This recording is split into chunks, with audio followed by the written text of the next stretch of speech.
सुषमा के बेटे अमित की नई नई शादी हुई थी और सुषमा को कुछ भी समझ नहीं आ रहा था कि आखिर उसकी बहू को आए हुए अभी सिर्फ 5 ही दिन हुए हैं और इन 5 दिनों में शकुंतला की बहू किरण ने 5 दिन केक काटा था। बहू, आज भी तू केक मंगवा रही है। आखिर तू रोज रोज केक मंगवा कर करती क्या है? माँ जी, आज न मेरा आधार कार्ड वाला जन्मदिन है और कल मेरा इंस्टाग्राम वाला जन्मदिन था। यानी मैंने उस दिन अपनी इंस्टाग्राम आईडी बनाई थी और परसों फेसबुक, उससे पहले स्नैपचैट। अब समझिए और मुझे जाने दीजिए। समझ तो सच में मुझे कुछ नहीं आया, लेकिन ये रोज रोज केक मंगवा कर तो फिजूल खर्च कर रही है तू। ना जाने आजकल के बच्चों को क्या हो गया है, बिना केक के जश्न ही नहीं मनाते ये लोग। माँ जी, अब यही तो उम्र है खुशियाँ मनाने की, वरना कुछ समय बाद तो मेरी भी उम्र ढल जाएगी और मैं आपकी तरह दिखने लगूंगी और उससे कुछ दिन बाद मेरे तो मुंह में दांत ही नहीं होंगे और आगे पीछे 10-12 पोता पोती घूम रहे होंगे। जितने आगे का तू सोच रही है उतने आगे का तो क्या, मैंने अब तक मरने का भी नहीं सोचा। दोनों ही सास बहू में बातें चल ही रही होती हैं कि तभी सुषमा की पड़ोसन विमला का आना होता है। क्या बात है सुषमा, तेरी नई बहू की तो तेरे साथ खूब जुगलबंदी जम रही है। लगता है इधर उधर की बातें चल रही थी, मैं गलत समय पर आ गई। अरे नहीं नहीं विमला, आज मैं तो बस बहू को समझा रही थी। आज बहू को आए हुए इस घर में 5 दिन हुए हैं और इन 5 दिनों में बहू ने केक काटा है और आज भी केक मंगाया है, इसलिए उसे समझा रही थी कि ऐसा भी क्या जन्मदिन मना रही है रोज रोज। बड़ी अनोखी बहू है तेरी, रोज रोज जन्मदिन मनाने वाली। वैसे तूने मुझे 5 दिनों में एक बार भी नहीं बुलाया कि आजा विमला, थोड़ा सा केक तू भी खा ले। जब मुझे घर में रहते हुए आज पहली बार पता चला है कि मेरी बहू 5 दिनों से जन्मदिन मना रही है, तो भला मैं तुझे कैसे पूछती। तू भी कैसी बातें करती है और तुझे भी क्या केक खाने का इतना लालच हो रहा है? वैसे तेरी बहू अगर रोज रोज ऐसे ही जन्मदिन मनाती रहेगी तो तुझे तो केक की बेकरी की दुकान डालनी पड़ेगी। वही तो मुझे समझ में नहीं आ रहा कि मुझे इसे कैसे समझाना पड़ेगा। अब अमित को ही कहती हूँ इसे समझाए, ना जाने कैसी गवार बहू उठा लाया है। कभी इंस्टाग्राम जन्मदिन मनाएगी तो कभी फेसबुक जन्मदिन मनाएगी। सुषमा अपनी नई नवेली बहू से परेशान हो चुकी थी क्योंकि उसकी बहू किरण रोज रोज अपनी सास को कुछ न कुछ कहकर केक मंगवाकर जन्मदिन मना रही थी। एक रोज अपने कमरे में बैठी किरण केक खा रही होती है और खुद से कहती है, आहा, क्या स्वाद है केक का। रोज रोज जन्मदिन तो एक बहाना है, मुझे किसी भी फ्लेवर का केक खाना है बस। अब मैं इन लोगों को कैसे बताऊं कि मुझे केक कितना पसंद है। तभी तो मैं अपनी सास को बताती रहती हूँ कि आज मेरे इंस्टाग्राम का जन्मदिन है तो कल मेरे फेसबुक का जन्मदिन है। एक रोज सुषमा अपनी पड़ोसन विमला के साथ बाजार जाती है। वहाँ सारा सामान खरीदने के बाद सुषमा घर पर आ ही रही होती है तो रास्ते में पड़ने वाली बेकरी से बेकरी वाला दया सुषमा को आवाज लगाता है। अरे सुषमा काकी, क्या बात है, आजकल आपने हमारी दुकान पर आना छोड़ दिया है? अरे नहीं बेटा, ऐसी कोई बात नहीं है। तुझे तो पता है अभी तो अमित की हाल फिलहाल में शादी हुई है तो घर में मिठाई पकवान भरे पड़े हैं, तभी मैं बेकरी से कुछ लेने नहीं जा रही हूँ। एक बार वो सब खत्म हो जाए उसके बाद लाती हूँ। अरे हाँ हाँ बेटा, सुषमा के घर में बालूशाही, मट्ठी, नमक पारे और बहुत सारी चीजें भरी हैं, कोई छू तक नहीं रहा है। कल मुझे लड्डू, नमक पारे, मट्ठी ये सब दिए थे सुषमा ने, अब खत्म हो गए। मैं भी जरूर लेकर आऊंगी दुकान से। अभी चलते हैं, देख कितना सामान ले लिया है। अरे काकी, पानी तो पीती जाओ। अरे आपके बच्चे जैसा हूँ। अरे ये नहीं कह रहा कि कुछ ले लो, बस बैठने के लिए कह रहा हूँ। आइए ना, बैठिए ना। अरे कितना प्यारा बच्चा है, इसका ख्याल रखना। आती हूँ बेटा मैं। हाँ हाँ आते हैं बेटा, मुझे तो लगा कुछ खरीदने के लिए कह रहा होगा। तू चल विमला, थोड़ा बैठ लेते हैं, वैसे भी बहुत थक चुकी हूँ मैं। इतना कहने के बाद विमला और सुषमा दोनों ही दया की बेकरी में जाते हैं। दया दोनों को पानी पिलाता है और कुछ खाने के लिए नमकीन दे देता है। अब थोड़ी बातचीत करने के बाद बातों ही बातों में बेकरी वाला दया सुषमा से कहता है, काकी, अगर आप बुरा ना माने तो पिछला उधार चुकता कर दीजिए। वो मैं सोच रहा था ना कि पिछला उधार आप दे दोगी तो आगे उधार देने में मुझे कोई दिक्कत नहीं होगी। अरे कैसी बातें कर रहा है तू, कौन से उधार की बात कर रहा है? अरे काकी, मजाक करने की आदत आपकी गई नहीं। मैं बिल्कुल मजाक के मूड में नहीं हूँ, बल्कि मैं तो तुझे मारने के मूड में आ चुकी हूँ। अरे कब तुझसे उधार लेकर गई हूँ मैं? पिछले कुछ समय से तो मैं अपने बेटे अमित की शादी में फंसी हुई हूँ और तू कह रहा है कि मैं तुझसे उधार लेकर गई हूँ। अरे भगवान को खौफ कर, झूठ बोलते हुए तुझे शर्म नहीं आती है क्या? अरे काकी, मैं झूठ क्यों बोलूंगा? सच बात यह है ना कि आपकी बहू आती है रोज, कभी चॉकलेट केक ले जाती है, कभी स्ट्रॉबेरी केक ले जाती है, कभी पाइनएप्पल केक लेके जाती है, और सबकी कीमत 1500 होती है। तो उस हिसाब से वो 15 दिन से लेकर जा रही हैं। तो आप हिसाब लगा लीजिए कितना बनता है। हे प्रभु, इस औरत ने तो आते ही मुझे बदनाम कर दिया। अरे उधार कौन लेकर जा रहा है तेरी दुकान से? अरे अमित भैया भी तो आते हैं, और वो तो ये कहते हैं कि सारे पैसे माँ देंगी। अच्छा ठीक है, मैं शाम तक पैसे भिजवा दूंगी। चल विमला, आज इसकी अच्छे से खैर लेती हूँ। सुषमा गुस्से में घर पहुंचती है और घर पहुंचते ही अपनी बहू पर चिल्लाने लगती है। क्या जरूरत है तुझे रोज रोज जन्मदिन मनाने की? वहाँ बेकरी वाले दया के पूरे 22,000 का बिल बना है सिर्फ केक का। अब क्या उसका बिल तेरा बाप भरेगा? माँ जी, वो ना मेरे पिताजी ना मेरी जिम्मेदारी नहीं लेंगे, क्योंकि मेरी शादी हो चुकी है। अब मेरा जो है वो मेरा ससुराल है, और मुझे क्या पता कि यहाँ जो रोज रोज केक आता है वो इतना महंगा होता है। ये बात आप उनसे पूछिए ना। हाँ हाँ, आज उसे भी आने दे, उसकी भी आज अच्छे से खैर लूंगी मैं। अब थक हार कर अमित देर शाम घर पर आता है। उसके हाथ में भी केक का डब्बा होता है। केक के डब्बे को देखकर सुषमा का पारा फिर से हाई हो जाता है और सुषमा अपने बेटे को जोरदार तमाचा लगाते हुए कहती है, आज भी केक उठाकर लेकर आ गया, तो अब तो दया के दुकान का पैसा तू ही भरेगा, चाहे कुछ भी हो जाए। लेकिन हुआ क्या है? आप इतने गुस्से में क्यों हो, और मुझे क्यों मारा आपने? जैसे तेरी और तेरी पत्नी की हरकतें है ना, उस हिसाब से तो मेरा दिल कह रहा है कि मैं तुम दोनों को घर से निकाल दूं। लेकिन अभी इस वक्त मैंने तुम दोनों को अगर घर से निकाला तो मोहल्ले वाले मुझ पर ही थूकेंगे कि बेटे की नई नई शादी की और उन्हें घर से निकाल दिया। लेकिन माँ, आखिर ऐसा हुआ क्या है? आपके मन में ऐसे ख्याल क्यों आ रहे हैं कि आप मुझे और अपनी नई नवेली बहू को घर से निकाल दो? ये तो तुझे तेरी पत्नी से पूछना था ना। आखिर वो किस खुशी में रोज रोज जन्मदिन मनाती है, और तुझे पता है दया की दुकान का कितना उधार बाकी है। इस केक को लगाकर करीब 23,000 बाकी है दया की दुकान के सिर्फ केक के।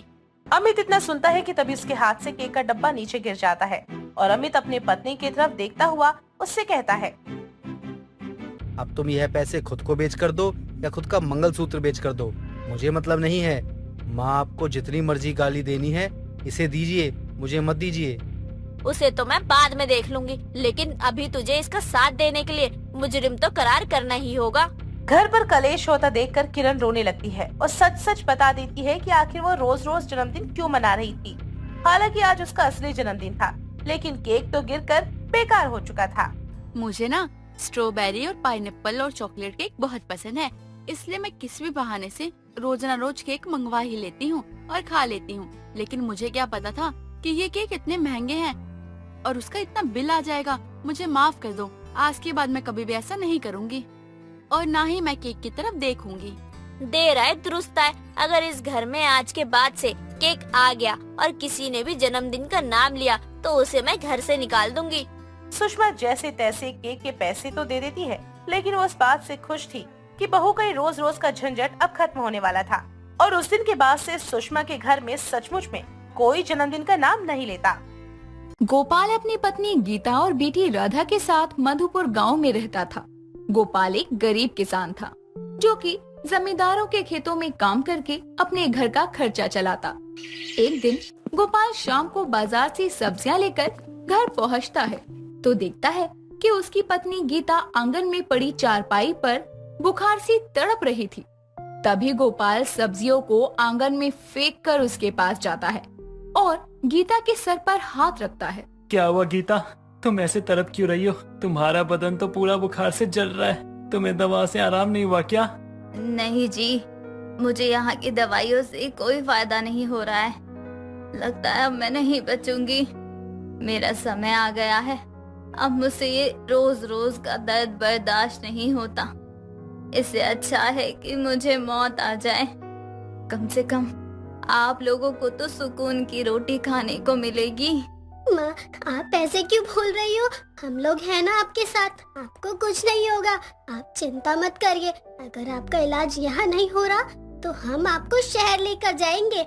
वहाँ अच्छे से अच्छे डॉक्टर हैं जो आपका इलाज करेंगे और हाँ, जल्दी ठीक हो जाओगी। क्यों पिताजी, मैं सही कह रही हूँ ना? अब मैं तुझे क्या बताऊं बेटी, मेरे पास चलाने के लिए भी पैसे नहीं है। इधर उधर से लेके अपना घर चला रहा हूँ, तो गीता को शहर ले जाके कैसे उसका इलाज कराऊं। लेकिन अगर ये बात मैंने तुम सबको बताई तो तुम सबकी हिम्मत टूट जाएगी। हाँ बेटी, तुम सही कह रही हो। नहीं नहीं, मुझे शहर नहीं जाना।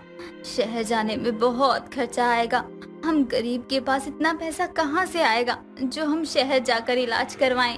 गोपाल अपनी पत्नी की हालत को लेकर परेशान रहता है। तभी उसकी पड़ोसन कमला वहाँ आती है और गीता को ऐसी हालत में देखती है। गीता की तबीयत खराब और आप गोपाल भाई इतने आराम से बैठे हुए हैं। जाइए, इनको कहीं लेकर जाइए। भाभी कहाँ लेके जाऊं? इतने समय से दवा करवा रहा हूँ लेकिन हालत में कोई सुधार ही नहीं आ रहा, इसलिए सोच रहा हूँ अब गीता को शहर ही लेके चला जाता हूँ।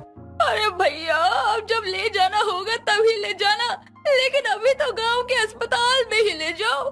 गीता बहन की तबीयत बहुत खराब लग रही है, कहीं बनती बात बिगड़ न जाए। कमला इतना कहकर गोपाल के साथ गीता को अस्पताल ले जाती है और उसका इलाज करवाती है। कुछ देर बाद सभी गीता को लेकर घर आते हैं। अरे देखो भैया, ज्यादा परेशान होने की जरूरत नहीं है। आप अपने भाई रघु को बुला लीजिए, वो तो शहरी बाबू है, उसे वहाँ का सब कुछ तो पता है, वो कुछ न कुछ कर लेगा। अब आप गीता का ख्याल रखिए, सब ठीक हो जाएगा। आपने हम गरीबों के लिए इतना कर दिया, वही बहुत है हमारे लिए। बाकी आप सही कह रही हो, मैं बात करता हूँ रघु से, और कोई चारा भी नहीं है। मैं उसे परेशान नहीं करना चाहता, लेकिन अब करना ही पड़ेगा। कमला के जाने के बाद वो अपने भाई रघु को फोन करके सब कुछ बताता है, जिसे सुनने के बाद वो अगले दिन ट्रेन पकड़कर घर आ जाता है और सबकी टिकट करवाकर अपने साथ शहर ले जाने की बात करता है। तभी गोपाल रघु के पास आता है। भाई, तूने सबकी टिकट तो करवा दी, लेकिन बहुत पैसे खर्च हुए होंगे इसमें। मैंने तुझे बहुत परेशान कर दिया मेरे भाई। नहीं भैया, ऐसी कोई बात नहीं है। मैंने भाभी की टिकट का रिजर्वेशन करवाया है, बाकी हम लोगों के लिए जनरल की टिकट ली है। हम तो उसी में आते जाते हैं ना, मेरी जान पहचान है, कोई दिक्कत नहीं होगी। आप बस चलने की तैयारी कीजिए। तुमने जो भी किया होगा ठीक ही किया होगा, चलो। कुछ देर बाद सभी स्टेशन के लिए रवाना हो जाते हैं। स्टेशन पहुंचकर रघु और गोपाल राधा और गीता को रिजर्वेशन डिपार्टमेंट में बिठाकर खुद जनरल डिपार्टमेंट में चले जाते हैं और आपस में बातें करने लगते हैं। तभी सभी रेल वासियों को एक धमाका सुनाई देता है, जो कि सिलेंडर फटने का होता है, जिससे पूरी रेल में आग लग जाती है। सभी रेलवासी भाग दौड़ करने लगते हैं। धमाके की वजह से रेल के पीछे के कुछ डब्बे पटरी से उतर जाते हैं, जिससे बहुत लोगों की जान चली जाती है। ये सब देखकर सभी रेल में फंसे बाकी यात्री भी डर जाते हैं। तभी गोपाल वहाँ से भागकर अपनी बीवी और बेटी के पास जाने की कोशिश करता है और रघु गुस्से में गोपाल का हाथ पकड़ लेता है। भैया, आप ये क्या कर रहे हैं? वहाँ मत जाइए। आप देख नहीं रहे हैं कि पूरी ट्रेन में आग लगी हुई है।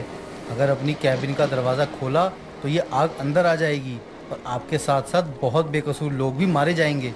रुक जाइए। भाई, भाई जाने दो मुझे भाई, मेरी फैमिली मुसीबत में। मेरे भाई, पूरे ट्रेन में आग लगी है, पता नहीं वो लोग कहाँ होंगे, किस हालत में होंगे मेरे भाई। प्लीज मुझे जाने दे, प्लीज भाई मुझे जाने दे। मुझ गरीब का पूरा परिवार खत्म हो जाएगा भाई, जाने दे मुझे। भैया, आप समझ क्यों नहीं रहे हैं? थोड़ा शांत हो जाइए। भाभी के पास जाने के लिए आपको रसोई वाला डब्बा क्रॉस करना पड़ेगा और वहाँ आग सबसे ज्यादा है, ट्रेन की स्पीड भी है। थोड़ा रुक जाइए। नहीं, मुझे जाना है, मुझे अभी जाना है, मुझे जाना ही होगा, मैं देख लूंगा सब कुछ। गोपाल इतना कहकर जैसे ही कदम आगे बढ़ाता है, तभी उस डब्बे में फंसे और लोग गोपाल पर चिल्लाने लगते हैं और उसे पकड़कर जबरदस्ती बैठा लेते हैं। कुछ देर बाद जैसे तैसे करके ट्रेन का ड्राइवर ट्रेन रोकता है और फायर ब्रिगेड वाले ट्रेन के अंदर जाकर आग बुझाने की कोशिश करते हैं। कुछ ही पल में आग लगभग पूरी ट्रेन को अपने लपेटे में ले रही थी। फायर ब्रिगेड वाले आग की लपटों को कुछ कम करने उसके आसपास के डब्बों में फंसे लोगों को बाहर निकालने का काम कर रहे थे। बाहर आने के बाद गोपाल और दुखी हो जाता है। रघु, तेरी भाभी और मेरी बेटी कैसे होंगे, किस हालत में होंगे? तुझे बिल्कुल चिंता नहीं हो रही क्या उनकी? अरे हम तो बच गए, लेकिन उन लोगों का क्या हुआ होगा, मुझे कुछ समझ में नहीं आ रहा मेरे भाई। अगर मुझे अपनी जान भी देनी पड़ी ना, मैं अपनी जान दूंगा, मैं उनको ढूंढ के लाता हूँ। भैया, आप कैसी बातें कर रहे हैं? आपको लगता है कि मैं अपनी जान बचाने के लिए उन्हें ढूंढने नहीं जा रहा हूँ? आपको आसपास का माहौल नहीं दिख रहा है तो ठीक है, कोई बात नहीं, आप यहीं रुकिए और मुझसे वादा करिए कि आप अंदर जाने की कोशिश नहीं करेंगे। मैं उन्हें ढूंढ कर लाऊंगा।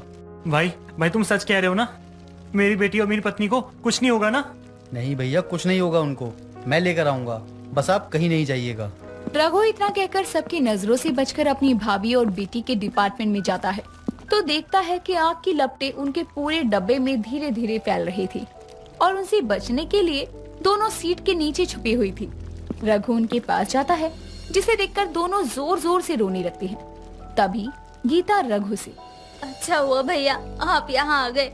हमें तो लगा था कि आज हमारे जीवन का आखिरी दिन होगा, लेकिन आपको देखकर लग रहा है कि आप हमें बचा लेंगे। आपके भैया कैसे हैं? वो तो ठीक है ना? हाँ भाभी, भैया ठीक हैं और मैं उन्हें नीचे छोड़कर आया हूँ।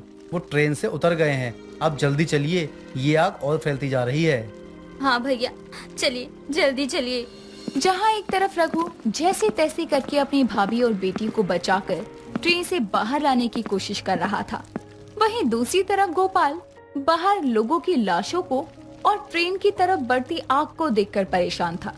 जब तक रघु अपनी भाभी और बेटी को लेकर ट्रेन से बाहर आता, उससे पहले ही ट्रेन की रसोई ब्लास्ट हो जाती है, जिसकी आग ट्रेन के सभी डब्बों को अपने लपेटे में ले लेती है और एक पल में पूरी ट्रेन जलकर राख हो जाती है और उसमें फंसे सभी यात्रियों की मौत हो जाती है। ये देखकर गोपाल जोर जोर से चिल्लाकर रोने लगता है और जलती ट्रेन की तरफ भागने लगता है। तभी वहाँ खड़े जख्मी लोग उसे पकड़ लेते हैं। तुम पागल तो नहीं हो गए हो? क्यों उस झुलसती ट्रेन के पास जाकर अपनी जान गंवाना चाहते हो? भगवान का धन्यवाद करो जो इस रेल हादसे में तुम जिंदा बच गए, वरना बहुत कम ही लोग हैं जो जिंदा बच पाए हैं। अब मैं क्या करूंगा? जिंदा रह के भी मुझे क्या मिलेगा अब, जब मेरा पूरा परिवार इस रेलवे हादसे में मर गया चल के। अब मेरा कुछ भी नहीं बचा इस दुनिया में। क्या सोचा था और क्या हो गया। देखो अब जो होना था वो हो गया, अब तुम अपने आप को संभालो। किस्मत में जो लिखा होता है वो कोई नहीं बदल सकता। इतना कहकर वो औरत वहाँ से चली जाती है और गोपाल चुपचाप वहीं जमीन पर बैठ जाता है और इस तरह से उस रेल हादसे में एक ही पल में गरीब गोपाल का सारा परिवार झुलसकर खाक हो जाता है।